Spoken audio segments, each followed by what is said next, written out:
So, Rinpoche, a number of Western Buddhist movements are currently seeking to adapt Vajrayana for the West. The stated aim usually is to dispense with cultural trappings, religiosity, patriarchy, vertical power structures, etc.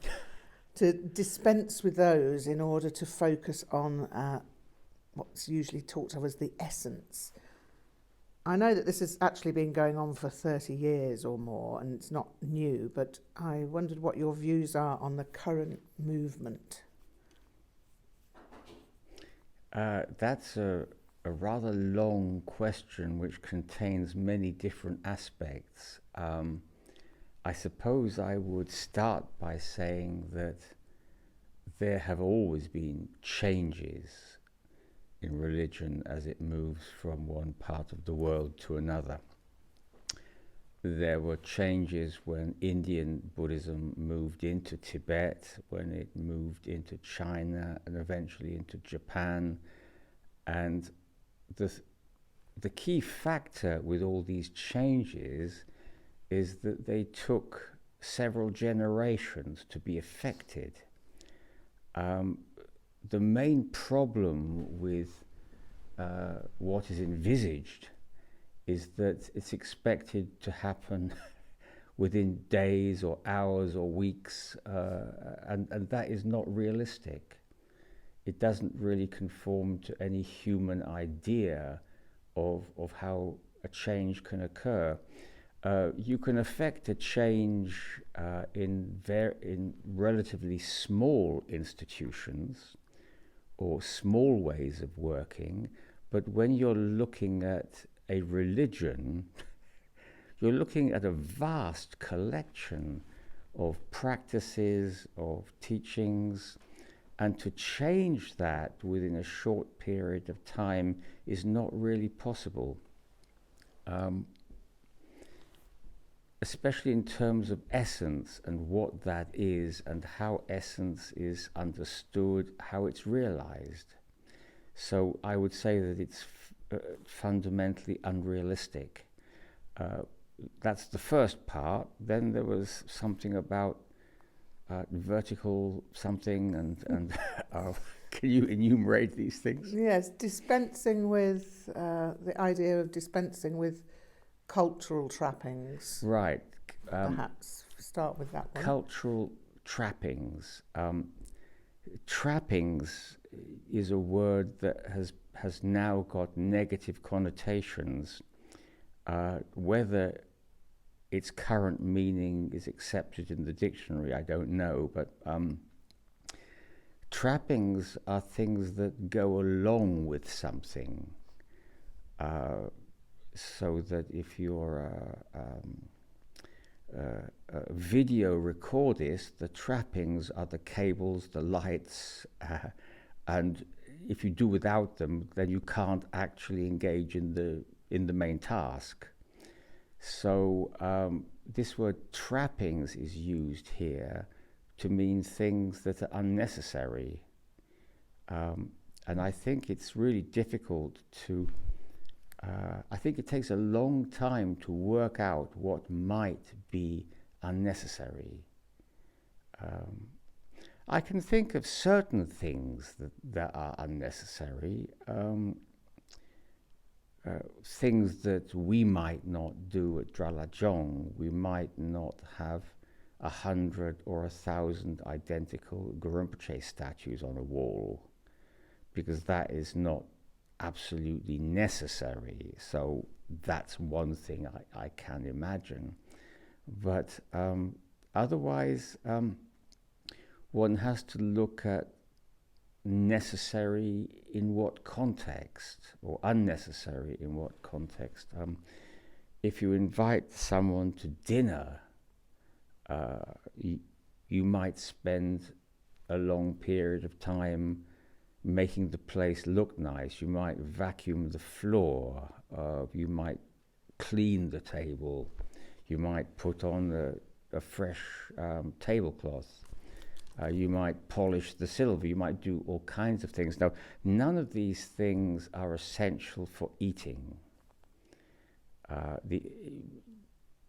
you could actually create a trough, throw all the food into it, and everyone could get on their hands and knees and eat it from the trough. That would satisfy everyone's appetite, but they might not come if you invite them to dinner again. So, if you look at what's unnecessary, obviously, making a nice atmosphere for your guests is not feeding them, but it's an important part of eating together. So when one is throwing certain things away as unnecessary, one actually has to understand their function. And the function, a great deal of the time, with what's regarded as cultural, is in fact, I would describe it as art. The arts in general of music, poetry, theatre, dance, these things are not essential. I mean, one could simply silent sit, but then you have a human being who has to engage in that, and human beings have many different needs and requirements. And a religion, not that I've studied world religions, I've never done that, but from the little experience I have, there are all manner of things that go along with religion. I mean, I've really enjoyed going into little country churches in Britain and seeing the hassocks that the local ladies have made with scenes of the village. And I've really been touched by that and thought, well, how beautiful that is. And the people in this village have involved themselves, and they've made these tapestry covered hassocks. And that feeds people's involvement. But are they necessary? No, they're not necessary. But I was glad they were there, even though I'm not a Christian, and I was just popping in to have a look at it. I found it really heartwarming to see that.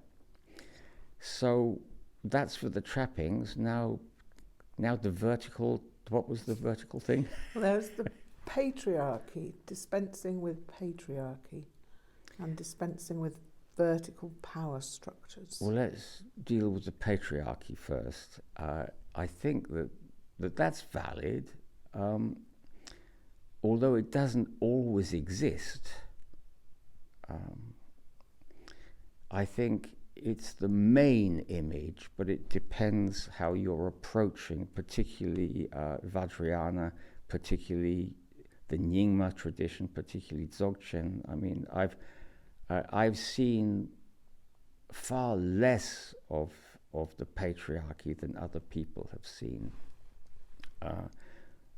Jomo Sampal Dechen Rinpoche, the Sangyum of Kunzang Dorje Rinpoche, is very important to people.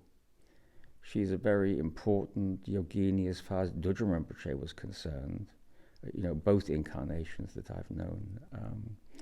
And one of the things that both Kunzang Dorje Rinpoche said and Chime Rigzon Rinpoche said is that, nuns are almost entirely better practitioners than monks, because there's no status in being a nun, so that that if a nun is a nun, it's because she wants to be a practitioner, not because she wants status, whereas you can't say that of monks. And they always really defended women practitioners. So I think it's a matter of what you look at. And certainly in our tradition, I think we've got slightly more female teachers than male teachers. I've never counted because it doesn't interest me to count, but I think that's correct.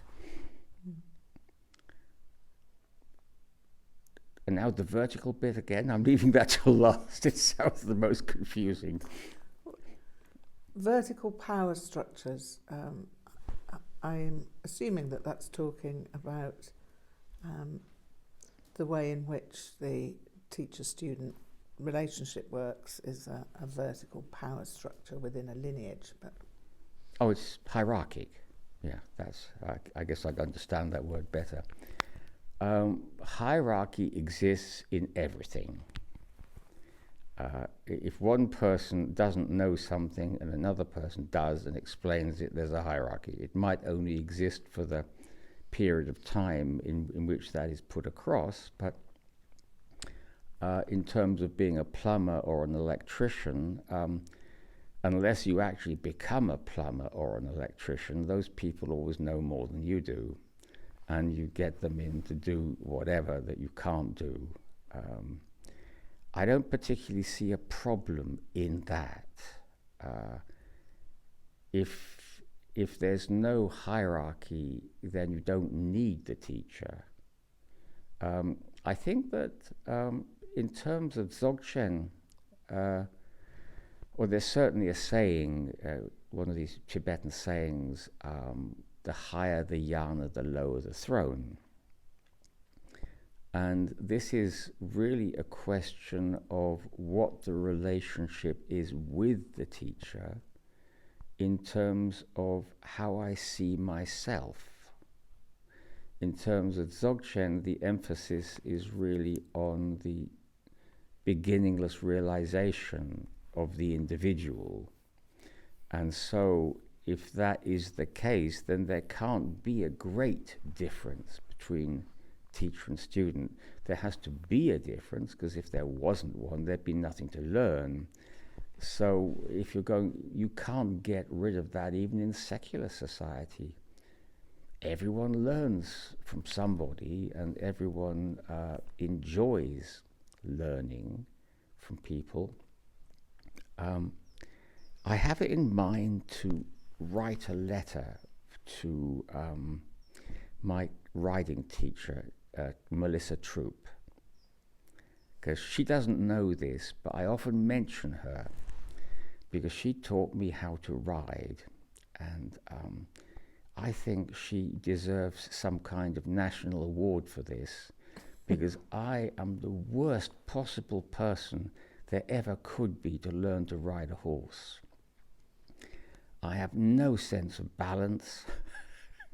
So to actually get me to a point where I could, walk, trot, canter, gallop, and even lead a group of people for a mountain ride in Montana and come back with none of them dead or injured is miraculous.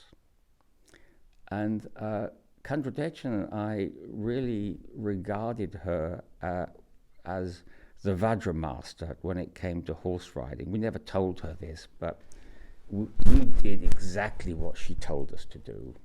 Whatever she said to do, we did it without question. Like for example, she said to me one day, how do you feel about putting the jump up? I said, you think I can do it? She said, yes. All right, put it up. And I did it. So it was simply like that. Mind you, I made her responsible by saying, do you think I can do it? Then she said, yes, right, now it's your responsibility. I'm jumping, but you said I could do it. But of course I believed I could do it because she said I could. Because my experience of her was that she knew the combined manifestation of me on a horse. So she'd watch me go round and she would understand things from my body posture. Some of the first things she had to get rid of was the motorcycle, So I would come to a corner and I'd lean, which is all well and good on a motorcycle, but not on a horse. They really don't like it, so she had to stop me leaning. And then the next thing was when they asked for a canter, I'd lean forwards, which is a thing you do on a motorbike. I don't know why, but everyone seemed to do it. And she said, you've got to stop doing that. I said, right. Then I'd ask for canter, and the horse wouldn't canter. And then she said, you know why the horse is not cantering? I said, no, it's just because you're not leaning forwards. And that was kind of interesting. And so she said, this horse knows you, even from one lesson a week, and the horse knows that you're the fellow who does that when you want the canter. And now you're not doing it, so the horse thinks you don't want the canter. So you've now got to reintroduce yourself as the man who used to do that, who now doesn't do that, and sure enough it happened. And there were all kinds of things there that I sat in on the lesson one day, because I always used to go early. I used to groom my horse, and then I'd go and sit waiting for my lesson to start, for one lesson to finish. And I just watched for a bit, and there was this woman who Melissa was telling her she needed to get her heels down.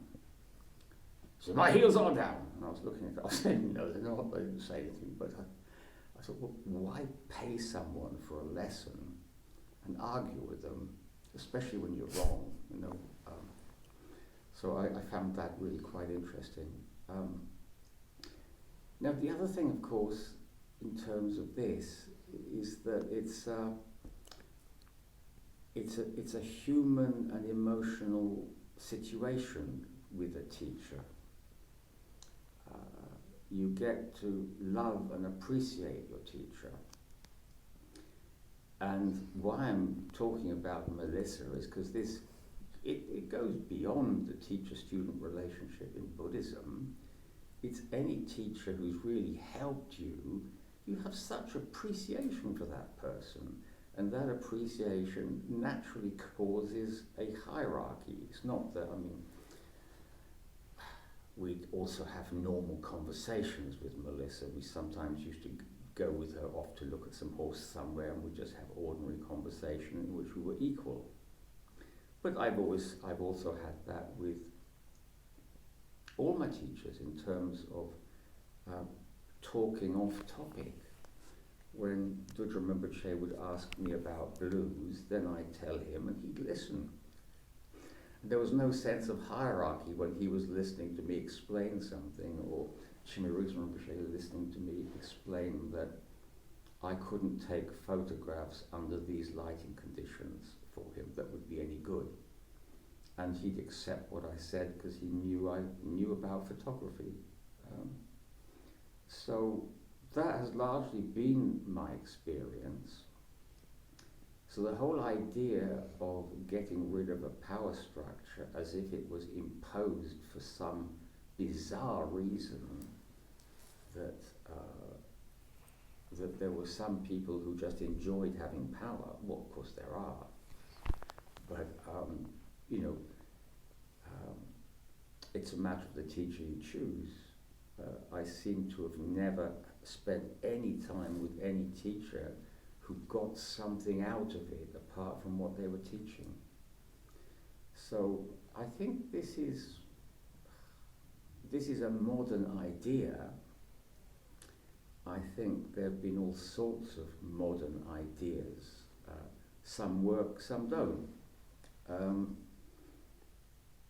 There was a modern idea of calling parents by their first names. I think that's fortunately disappearing. With the idea that we're equal, but of course you and your child are not equal, because you're responsible for your child. You've got to keep your child out of danger, so you issue mandates. That's what happens. And when you don't do that, you tend to get highly unpleasant children. I've known a lot of really unpleasant children. I came to a point where I thought the last thing I ever want to do is have a child. Because they're vile, pernicious little things. Finally, I once went to visit some people with my ex-wife, whilst we were still married, that is, and there was this little girl called Holly, and she came up to me at one point and said, "Would you read me a story?" And I said, "Sure." So off we went to her room. She pulled a book out and I sat and read it to her, and she was very pleasant. We had a very nice time together. Then my wife and I got divorced. It wasn't Holly's fault, I should assure you. And she went to visit these people sometime later, and I visited her because I'd come to see my cat, who stayed with her because he was too old to move. And I was the only one who could remove the fur clods from under him because he was a long-haired ginger. So I used to come and snip them off. And she said, you know, a funny thing happened. I was with my friend, she mentioned them, and then to Holly said, where's the nice man? And I couldn't think of who she meant. It was apparently me. And I thought, me, the nice man, the child hater, you know. And I said, well, yeah, well, she was a really nice little girl. She was civilized. She was friendly. She didn't bite me, throw things at me, or act in an obnoxious way. So, of course, now we have our own children. We've brought them up differently, in a rather old-fashioned way. But they seem to like us, so it must be all right. I'm thinking when you're talking about Melissa there about the this idea of dispensing with the vertical power structure, or dispensing with the Vajra master, Vajrayana without the Vajra master, and that seems appealing to some people, it appears, currently. I was wondering if you've got thoughts about, you know, why that's appealing to people. Is it because they might have access to methods of liberation while not having to actually necessarily do anything that they don't want to do? Or what is it that is so appealing about Vajrayana without the Vajra master for some people? And do you think can that ever function? Could it function? Can Vajrayana function without? Well, I think you've actually answered the question. You know, I'd really like it if there was a way to lose weight by eating more, but there isn't. That's what it sounds like to me, that I want this result and I don't want to do what it takes to get there. You know, I want to look like Arnold Schwarzenegger, but I don't want to lift weights. It makes no sense, really. The Vajra Master is something, it is a modality which is enshrined in Vajrayana. Without it, it's not Vajrayana. Really, the whole thing, one has to look at the function of the Vajra Master, and that is to override one's rationale. I think that there have been many cases of students being abused by cult leaders, and I think this has played into this. There's a whole question there of devotion. Some people really like it, other people don't like it. Most people don't seem to understand it, which is why I always talk about how one would be with some other kind of teacher, like learning an instrument from, learning cello from Pablo Casal, for example, would be an amazing thing for a cellist. And there's a sense of devotion there. They probably don't talk in terms of devotion, but there's respect there, and there's a great deal of affection there for such a teacher. Now, devotion usually in the West in relation to Tibetan lamas has more to do with falling in love with a lovely old Asiatic gentleman. There's a lot of romance going there and a lot of projection,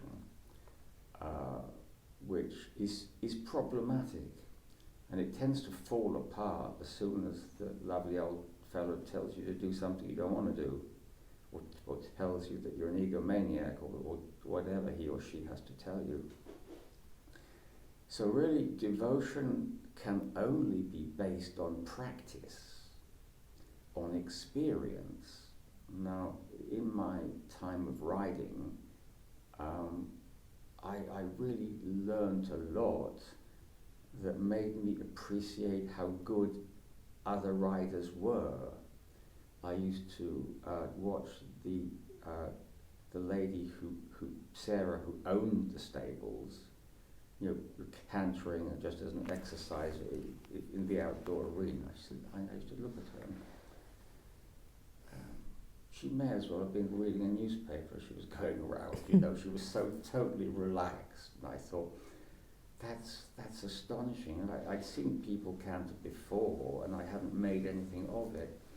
So the better I became at riding, the more I was able to appreciate people who were better than I was. And that just kept going. So you can't actually have devotion unless you have experience of practice that enables you to see the teacher as being something special, not simply because they're a lovely old person in a robe. That's completely nonsense. You actually have to have experience. So what the devotion is a heightened level of appreciation based on knowledge and experience, just as it would be for a cellist, guitarist, or anybody who has gone into any area of skill and advanced with it. They'll be able to appreciate people who've gone further, whereas they wouldn't have done before. Anyone can enjoy good music, but if you actually understand something about music and its technicalities, you appreciate it more through having knowledge about it. So in terms of wanting to do without the Vajra master, I don't know how I would have done without a riding instructor. Because I'd still be leaning, going around corners, because no one would have told me I shouldn't do that. So how do you proceed in that way? When you respect a teacher, there are these two terms. There's faith, and then there's learning faith. And learning faith is what is meant when people talk about faith in terms of Buddhism. Now, everyone uses learning faith, whether they're Buddhist, religious, Christian or not. Learning faith is when someone says something to you and you go with it because you trust them. So you tell me, this is a good restaurant. I go there, I enjoy the meal. So next time you tell me this is another good restaurant, I'll say, I'll give that a try. But if the first one, the meal was disgusting and the service was appalling, then I won't trust you again. So that goes with the teacher. When you follow advice and it works out, and you follow it again and it works out, you build up an expectancy of it working out. So you're more likely to do something that you don't understand. And that happened a lot with riding. I was having to do things that I didn't immediately understand. There's one particular thing that having the heels down in the stirrups. It feels as if you're going to slip out of them. It's not an intuitive thing to do, but it actually keeps you far more tightly wedged into them than otherwise if you've got the foot in what seems to be a more solid position. It's not. You can lose those stirrups quite easily, but if your heel is down, you've got a lot of pressure on that stirrup, and it's keeping it in place. There are so many things that are not intuitive that you have to take as an instruction. And if you have enough confidence in the teacher, then you'll go there and do that even though you don't understand what you're doing. It's like skiing also. My brother was teaching me to ski, and he said, in order to slow down, you've got to lean forwards. So you're on these skis, and there's this horrifying slope, which is actually the nursery slope I was on. It wasn't that horrifying at all, it was just nothing. And I said, all right, I've got to lean forwards, which is the last thing I want to do. Now, what I want to do to slow down is lean back.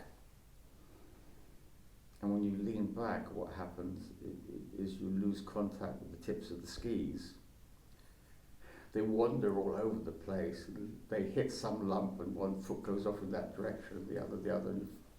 So it doesn't work. So there are all kinds of things of that nature that are not intuitive, and you need to do things that you feel are wrong. I shouldn't be leaning forward because that's the slope and that's dangerous, leaning forwards. I need to be safe by leaning back, and that is the complete opposite of what one should be doing. So there are many examples like this. So I think that the idea that you can get it all from a book or all from information, what interests me is why these people are teachers when you may as well get it from a book. Why are there these sort of pseudo-egalitarian teachers when it could all be got from a book? Because if you don't have the Lama, you may as well get it from a book. Cheaper. Read it in the comfort of your own home and do without the teacher completely. So I'm not sure what they're saying when they're putting themselves in the position of being egalitarian teachers, just imparters of information. I mean, personally, on that basis, I would recommend people read my books, not listen to me wittering on, because I'm far more succinct and polished as a writer than I am as a speaker. I mean, why bother? How's that? Does that answer the question? Yeah, absolutely. But it is making me think about when you talked about devotion. I've also heard it said, or written probably, recently, that the days when practitioners have been able to develop devotion for the great lamas of the past, that they're over, because those people talk about the fact that that there aren't lamas like that anymore, and also along with that, actually, that modern day practitioners, particularly in the West, lack the capacity for devotion.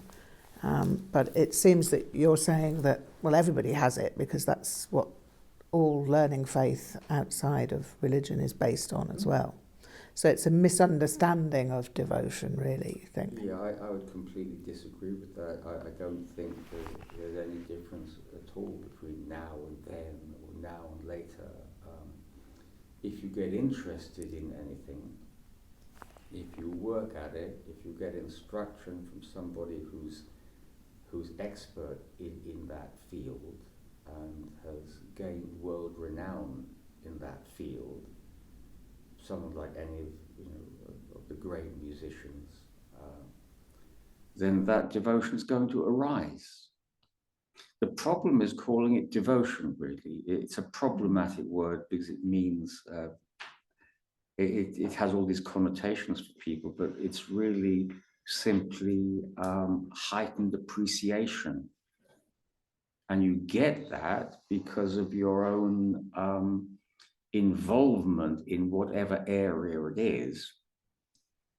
You only play music because you love music, and you only play the cello or the guitar or whatever because you love that instrument, and you're completely involved. It is your life, and therefore it's going to have a high level of emotional charge with it. And that when that is an educated appreciation, then that is really quite powerful. And so there's no reason why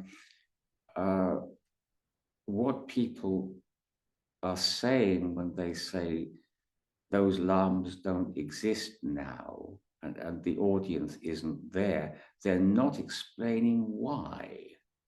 It's all very well to say that, but you've got to be able to say why. Because of global warming. We're all too warm to do that now. I mean, there's got to be some reason that's put forth, not just it was better back then. I mean, people of my age will say, well, the music was better back then. We had the good music in the 60s. This is now rubbish, but you know, that's spurious because everyone likes what they like. So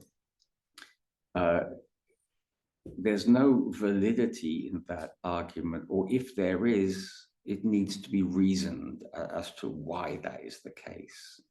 Not just that is the case,